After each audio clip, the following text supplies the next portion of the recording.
มาเอาเทือนเลยได้มัดอันเป็นอย่างต้อนรับขวัญละอันน้องคันวาได้บอกหรือว่าจังใดยังบอกอีก7 มื้อเอารอ7 มื้อออกกำก่อนโดยตอนหับบาทเดียวเนาะหับบาทเดียวทั้งแม่ทั้งลูกเลยคิดว่ามาเราหมัดเลยบ่แม่นบ่แม่นเลย7 มื้อเรามาเราไปว่าเดี๋ยวนี้พอได้จังหมัดก็ได้หมัดเอานะก็พอแล้วสิหมัดเป็นคนแรกก่อนหมัดตอนหับขวัญอันนี้บ่น้องคันวาเนาะมาคันวามาเฮือนพอเรือนสั้นก็พอแล้วจะในปล่อยเรียกแล้วพอก็เขาครอบอันโตตุ่มซาเฮียนก็หมัดแค่นั้นเลยแค่นั้นเต้าว่าอยู่กันที่ชานเป็นไงนั่นได้จากเมื่อไรจะเป็นจังหับอยู่ที่หับข้างแน่บั่นโดย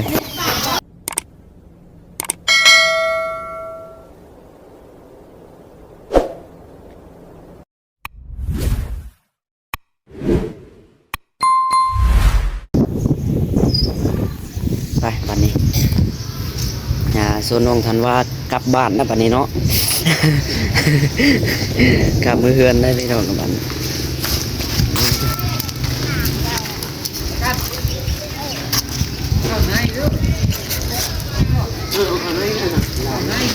ผู้น้อยนะเขาไปในพุ่นแหละนั่งอยู่ในล้มเด็กตัวยากล้มเนาะล้มรถแรงอุ้มแล้วปินทางหลังขึ้นปินทางหลังปินทางหลัง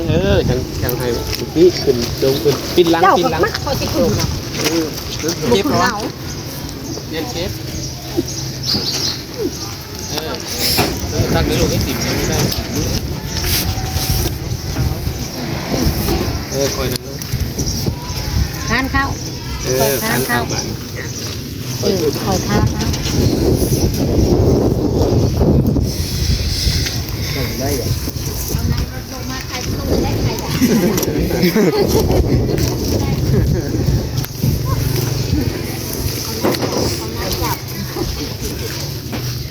น้องกันพักขึ้นรถแบบนี้เนาะยับค่ะข้าวบางคำต๊อกขึ้นได้ป่ะนี่ขอขึ้นก่อนไหมอันพวกนั้นแล้วขึ้นก่อนให้พวกนั้นหับอยู่เทิงอยู่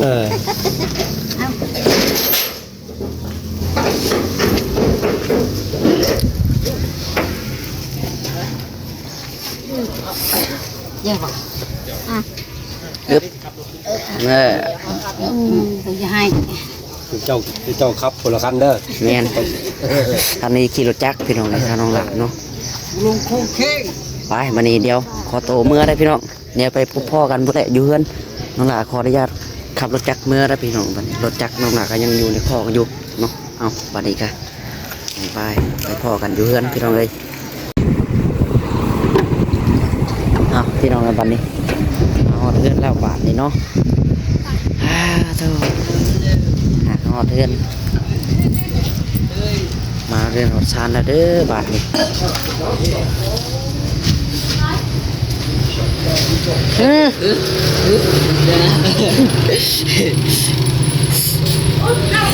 วันนี้แค่แนมตะปุยเนาะมองแล้วแนมเพื่อนแนมเป็นหัวก็ได้ยิ้มมือแย่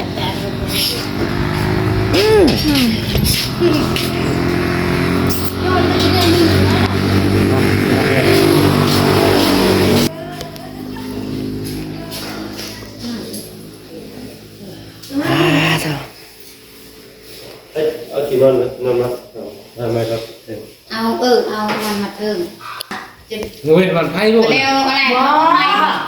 วันไพ่มันใช่เราเนี่ยก็หา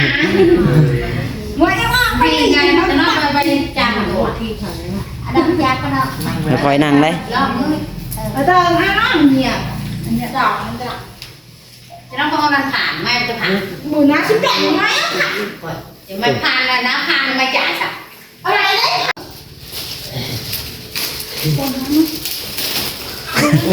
ซุบย้องกันนี่อันนี้น้องนุ่นเป็นน้องของน้องน้อยพอดีเนาะว่ายุ่มงั้นบาทนี่กำน้ำได้เนาะเฮ้ยกำน้ำได้เนาะ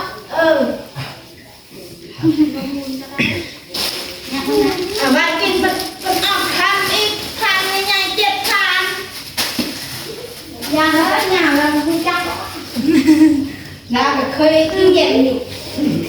มันเคยอยู่เย็นจะเคยอยู่เย็นนะจ๊ะกินให้ฟังเพื่อกินได้เอาไว้บัดออกทำแม่ ผ่านหนาวแล้วสัก พันนาได้บอกให้พันนาหรือว่ากินนาโรคภูมิใหม่เนี่ยประทานที่ออกทันบางก็ได้บางก็ได้เหรอวะยังมีเบิดเป็นเปิดเป็นเหรอย ามแรงมาแล้ว จ๋าเป็นฮะจบกระทงเดินทีเดียวจ้ะจบกระทงเลย จะมาให้ป้าพูดป้าอันเหี่ยวป้าขึ้นแล้วนะคือจะลืมที่แฉกจบกระทงยืนจ้าอันเชียร์เป็นตรงนี้บ่อยเลยแล้วเขียน เฮ้ยหยำธรรมดาบ่ความลิ้นความยังก็ได้บ่ บริโภคให้ผมยังไงบัตรกับยังบ่เดี๋ยว ไก่ตะบัน คนใจเด้อ หยำเลย เริ่มกันอาบัตรไม่ได้เรื่องชื่อโลก ยกภาพชามมาฐานใหญ่ซะมึงนี่ ครับชามได้แล้วบอกดีแล้ว ภาพชาม ครับชามครับสี่เจ็ดขาอ้าว ผ่าน จะเทื่อกินเจ็ดขานี่ ยำยำจะทั่วยำยำ นี่ก็อัพเลย สองเธอยำเจ็ดขาน่ะยำถึงชามถึงสี่ หวานพื้นบ้านเฮาพี่น้องเลยเนาะ นี่ไม่บัตรอะไรก็ได้นี่บัตรอะไรก็ได้บัตรก็ได้ตัว สี่ตัวนี้ชามเจ้าชามก็บ่ ให้ยำแต่ข้างข้ามภาคมันเนาะ นึกขับป้า กับป้า ไม่ก็จะโจ้มือถั่วกูก็บ้านเล็กๆถึงยัดโจ้ก็มีปัญหาเจ้ากันใจย้อย ว่าเป็นพวกมันเนาะ เงินที่ลินได้กินได้ ยาคือเราเบียดถึงนั่นคือเรื่องเรือบ้านนั่น ไม่ต้องเลี้ยงเด้อตอนนั้นการบอกปลาไหนมาบ้านปลาไหน ก็เลยน้อย การไม่เป็นลื่นอยู่กับเอเตอร์ลองแช่เอาน้ำลองลง กินน้ำลงหยำทะเลแล้ว กับจะใครก็เคยคือกัน ตัวนี้เคยได้พุ่นแหละจังคืออันนั้นแล้วยกอื่นบ่ได้ก็อื่นครับพ่อใหญ่ ใครมือหน้าท่าน ลองใช้ เอเตอร์แช่ ลองใช้ดูเชียร์บัตรทำใจ มาบ้านอื่นเป็นเด้อลองแช่แช่ไม่ชูว่าเฮาเนี่ยก็ชูนึงคือไม่ชูเรียนว่าชูได้หลังนะ เรียนสร้างแล้ว ดีลง ใจดื้อได้ไปคือละทอกันนะไม่ใช่ไม่ว่ามันคุยอ่ะ มันขิวมันขึ้นบ่ มันนี่มันเอากินใหม่เป็นยังช่างนี่คุณเอากินเป็นจะพอคุณโอ้มันยักมันเป็นยังมันไม่ยักมันไม่บอกเรียนนี่ฮันบอกปันได้กินธรรมดาก็จะพูดมาเท่าจะออก ขนาดว่าธรรมดาได้เนาะ ชอบอยากกินมันชอบ น้ำตาจะไหลว่าขนาดว่าธรรมดาได้เนาะ กันใจเอา ขนาดว่าธรรมดาวะ ไม่ใช่ไม่ได้ไม่ต้องมีเสียมาเป็นผู้แทนไม่ได้ ข้ากินมันกินเพราะชอบหัน เราดูหน่อย ก็พังอยู่นี่แหละค่ะคือคุณอยากเคยก็อยากเคยคลายออกสิก็พังมามาเลย เขาไปแค่ที่ น้องอย่างน้องเวทพุ่งมา เราดูหน่อยขอบคุณมาก นี่ได้สิกะหาเมื่อแต่พี่กินอยู่เองก็ดีไม่แค่ได้หยำพวกน้ำ นี่ไงมันยังมาเดินร้านร้านร้าน เราล้าแล้วมวยหรอ ยันนิดนี่มาเลยจับตอนนู้น 7,000อยู่เนาะ7,000เนาะว่า บวกใหม่เนี่ยจ่าจะรวมกันเอาพิมเอาไหม โอ้โหเป็นเงาหัว บ้านยังตรังเนาะ นี่ว่าเต้ามันก็ใช่ได้ได้อยู่ก่อนได้ก็ต้อง กันตรงตามน้อยพอ ว่าตะก้องกินหายเอาไปนอน ลูกคนไทย ให้มันขึ้น ชื่อน้องกินน้ำปลา เห็นไหม เอาแม่บุให้ดูเอาให้ดูก็บุให้ดู จ่าเจ้าเรียกกำลังจานนั้นเฉลิมหนักบอกว่าแม่โอ้ยเฮ้ย จ่าบ้านนั่งรถนั่งจะตามนะ บอกอะไรคือน้อยทำถึง จะต้นนะ บวบจะหลับลงดู ย อย่ากันอย่าหันใจอย่าง Nhau cả đâu nhau ăn không chưa? Cái lòng bơ. อย่าหันใจ Cái cả mày đi bơ. หวานคิวพี่น้องหวานอันนี้มันหึ้นกันว่าหึ้นแห้งเลย bạc của tiền อันนี้ได้ซะนี่ นี่ของแม่นี่ อ๋อต้องสบายดีกล้องไว้ สบายดีนะลูกท่านจะกินขนมสบายดีโอ้ยายนะแม่ บ่นะอันน่ะแน่ขี้หายมาแล้วขี้หายขี้หายเห็นไหมแน่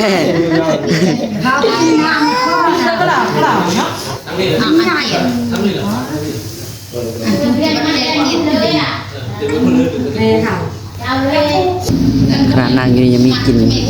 หุ่นแล้วพี่น้องเลยแน่มิดแล้ววันนี้เนาะ ฉลาด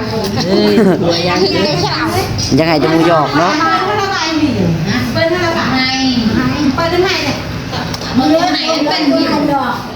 เป็นวินจะคนจูนได้คนจูนจะมาให้เตียห้องน้ำ của thân đểกินค่ะ ผ่านใหญ่โพดเนาะ áo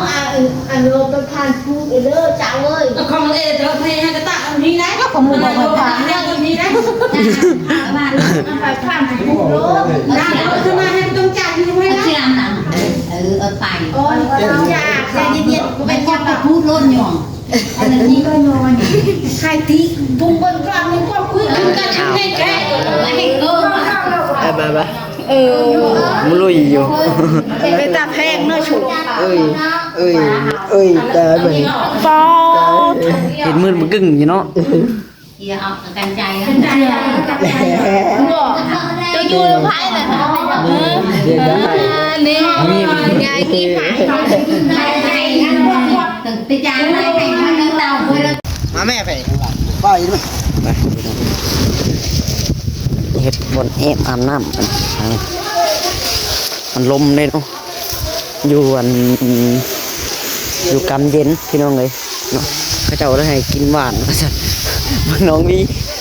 พักกินมันยังตัวแห้งมันขึ้นเลยรอได้เป็นว่าก็จะแอบมองได้ก็หน้าประตูนี่แหละแต่บาง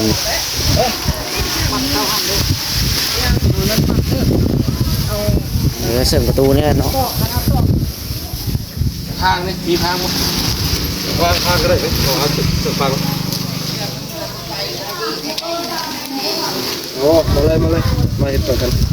มาแปะนะแตกแล้วตีตัวนี้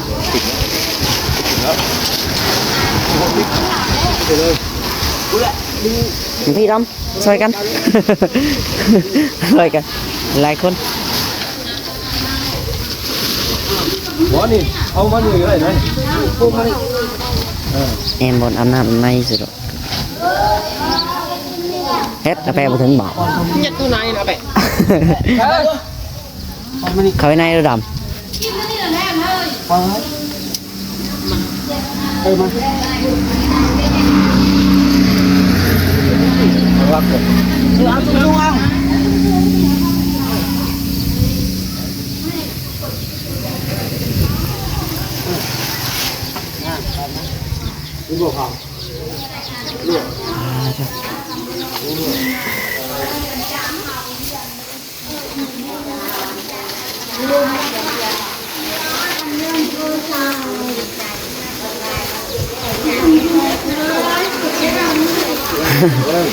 ให้วันแนว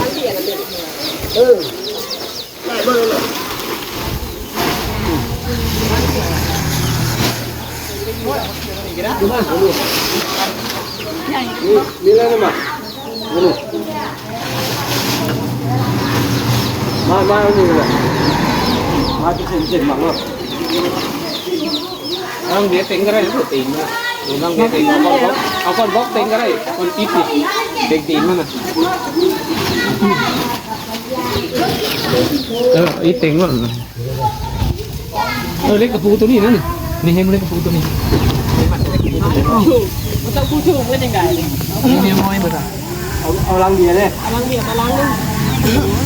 เอาป่ะ เพิ่มมา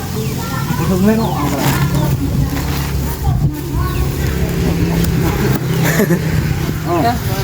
นี่ห้อยลังเบียร์เอามาส่งห้อยลังเบียร์หมัดอยู่ถึงนี่หรอก ทางลง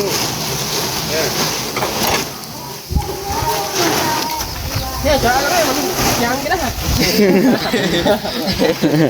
ยังไม่ได้อะไร น้ำ มีแต่บล็อกเก่งปีมันแล้วไงคือบอกว่ามันไม่ได้ก็คือบอกว่ามันทางนี้ที่กัน เอาขี้ไก่รถ เราเก่งเอาไป เอากวางแน่แล้ว จำด้วยครับแล้วก็ แล้วมาที่คนกลางเท่ๆคนกลางเลยถึงเลย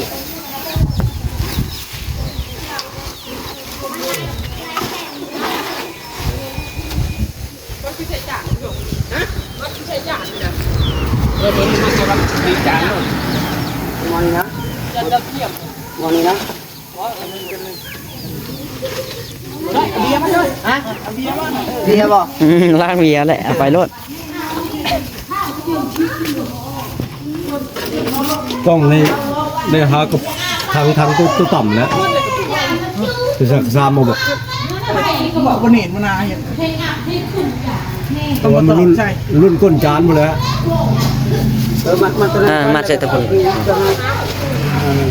วันนี้นะครับบุตรใหม่ดึงเขานี่ไม่ได้บ่ทราบก็ได้เดี๋ยวเขาอาบน้ำนี่ครับอาบเลยไปเปิดอาบไปเลย เนาะทำเลยตักเนาะ ผมไปสั่นอาบตัวนี้ก็ได้คือต้องอาบอยู่ไผ่ แม่นแล้ว ไผ่แม่มันดังหาโอ่งหาอ่างทางนี้นะ แม่นแล้ว อันนี้เขาเปิดใส่อาบโต๊ะ อาบน้ำธรรมดาเขาเลยเนาะ อาบน้ำธรรมดา อาบน้ำอุ่นน้ำธรรมดาเนี่ยพี่น้องเพราะว่าเขาอยู่กำเย็นเด้ใบแม่นอยู่กำไผ่มันอยู่ไผ่อยู่ยังเนี่ยยังว่าต้มน้ำร้อนสดน้ำร้อนอีกแล้วเนาะ แม่ ตอนนั้นนั่งย่างอยู่หันแหล้วพี่น้องจักสิเป็นจักมือ หวานก็ระหว่างเนาะมันเหมือนอาบตลอดได้เนาะ ข้าวเขาคือจะอาบเขาอยู่ธรรมดาเลยเขาห่อนนะเขาอาบเขาบ่ห่อนเขาก็บ่อาบมันบ่อยากอาบแล้วก็บ่อาบคือเขาเนี่ยห่อนอยู่แล้ว หวานที่เพิ่นกินเลยพี่น้อง โอ้ลูกใส่ได้อยู่เล่น ของงอไปแล้วไปใส่น้ำเฮือนนอก โอ้โหอาบน้ำ กินหวานเรือแตกก็บ่ทันน่ะ ธรรมดาคือเขายังห่อนอยู่เลย แปะกินในบ่อาบน้ำลายมือหาแปะกินแน่ อยากกินอยู่แล้ว ลองดูจักเปียงหนึง เอาตัวนั้น นี่บ่นี่เลยเนาะต้อ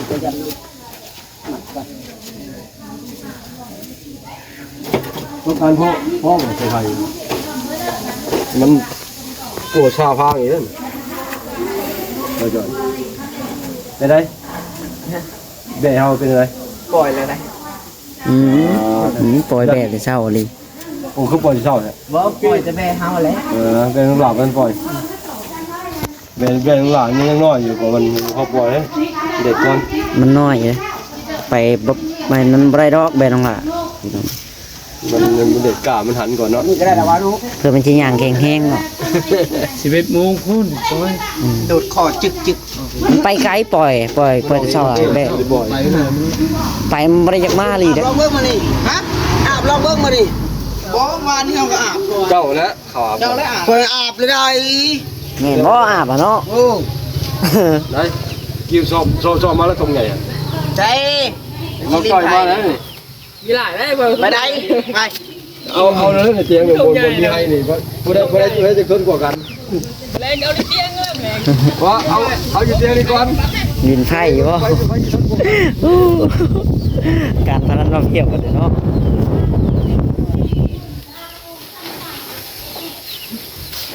แล้วไปเลยยังพึ่งอยู่ป่ะ เอาเจ้ากะเอาผ่าตัวใหม่อีก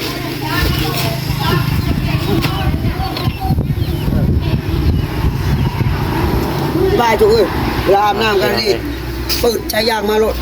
โลดดาวบานผู้บ่ มาฮอดเรือนแล้วบัดนี้เนาะ แล้ว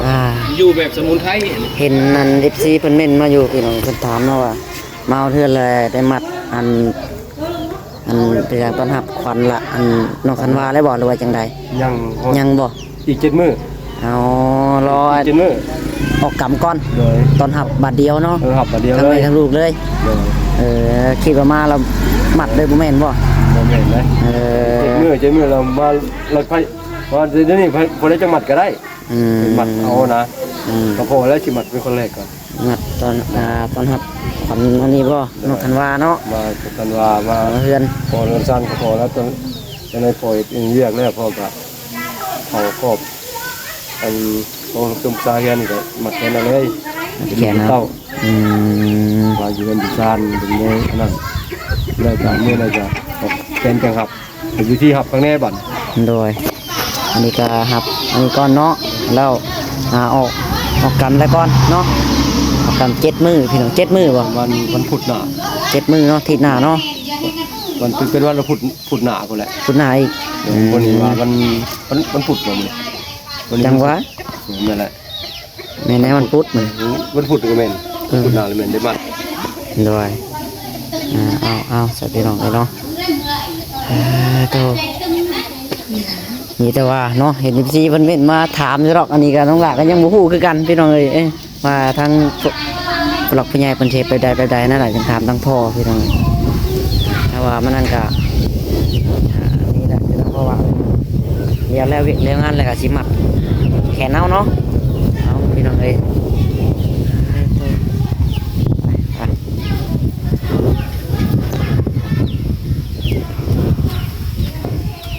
ไปสาวโอเคพี่น้องเอ้ยตอนนี้เนาะ เดี๋ยวหาให้เรียกก่อนพี่น้องเอ้ยแขกครูอันคนที่บ้านเพื่อนใกล้เอื้อนเคียงถึงก็มาลิ้นมาแสดงความยินดีนำหลายครูหลายคนอยู่พี่น้องเอ้ยเต็มเพื่อนเนาะ เอามาแรงอีกบาทนี่มาแรงก็จะนั่งเต็มหมดเลยเพื่อนพี่น้องเอ้ยไปจ้ะพี่น้องเอ้ยโอเคเนาะสำหรับคลิปนี้ก็ได้เดี๋ยวจะขอตัวลาไปก่อนพี่น้องเอ้ยจังไรก็อยู่ดีไม่แห้งเบิดสุขสู่คนพี่น้องเอ้ยแบตโทรศัพท์ก็เบิดแล้วเนาะมันยัดแบตโทรศัพท์ยังเหลือ10%พี่น้องเอ้ยขอจบคลิปไปหาสักแบตโทรศัพท์ก่อนตอนนี้เนาะจังไรก็อยู่ดีไม่แห้งเบิดสุขสู่คนพี่น้องเอ้ยโดยสบายดีบ๊ายบาย